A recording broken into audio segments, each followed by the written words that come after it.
Guys just 1 minute ఒక్క English పదం కూడా వాడకుండా తెలుగులోనే మాట్లాడాలి అంటే ఎంత కష్టమో ఈ రోజే అర్థమైంది. ఈ కష్టానికి గల రీజన్ ఏంటో తెలుసుకోవాలంటే వీడియోని స్కిప్ చేయకుండా ఎండ్ వరకు చూసేయండి. Hey guys, welcome back. ఈ రోజు మా కాలేజ్ లో తెలుగుని తెగులు పట్టిన కోడిలాగా తయారు చేయడానికి కాంపిటీషన్స్ పెట్టారు. అసలు ఈ కాంపిటీషన్ లో నేను ఎందుకు పార్టిసిపేట్ చేస్తున్నానో నాకే తెలీదు. ఏదైతే ఏం గానీ కాంపిటీషన్ అనగానే ఎవరికి వాళ్ళు దూరంగా కూర్చొని వాళ్ళ మైండ్ ని బాగా పదును పెట్టి తెగ రాసేస్తున్నారు. నేను ఏదో చించేద్దామని అరగంట ఆలోచించి గౌరవనీయులైనా అని రాశాను. దాని తర్వాత పెన్ అసలు ముందుకే కదలనంటుంది. అదేంటో గైస్, మేము పార్టిసిపేట్ చేద్దాం అనుకున్నప్పుడే టైం టు టైం పోస్ట్పోన్ అయితే ఉంటుంది.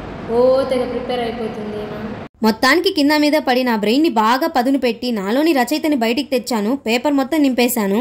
రాయడం వరకు మేనేజ్ చేశాను. ఇప్పుడు ఇదంతా 1 మినిట్ లో చెప్పాలి, అది కూడా ఇంగ్లీష్ పదాలు వాడకుండా. ఇది ఇంకా పెద్ద టాస్క్ నాకు. ఒక్క నిమిషంలో మేము చేయబోయే కళా ప్రదర్శనకు మాలోని రచయితని బయటికి తెచ్చేందుకు కాన్ఫరెన్స్ హాల్ ని అరేంజ్ చేశారు. పార్టిసిపేట్ చేసిన ప్రతి ఒక్కరు చాలా బాగా చెప్పారు. టాపిక్స్ కూడా చాలా బాగున్నాయి. ఈ రోజు మాకు ఒక రియలైజేషన్ కలిగింది. ఏంటంటే అప్పుడప్పుడు ఇలాంటి కాంపిటీషన్స్ లో పార్టిసిపేట్ చేయాలని.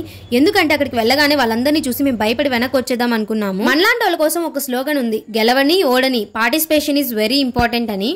ఏం చెప్పామో కూడా తెలీదు, కానీ ఏదో చెప్పినాము. సో ఇప్పుడు మేమిద్దరం అయితే ఇంటికి వెళ్ళిపోతున్నాం. బాయ్ గాయ్స్, నచ్చితే లైక్ చేసి సబ్స్క్రైబ్ చేసుకోండి.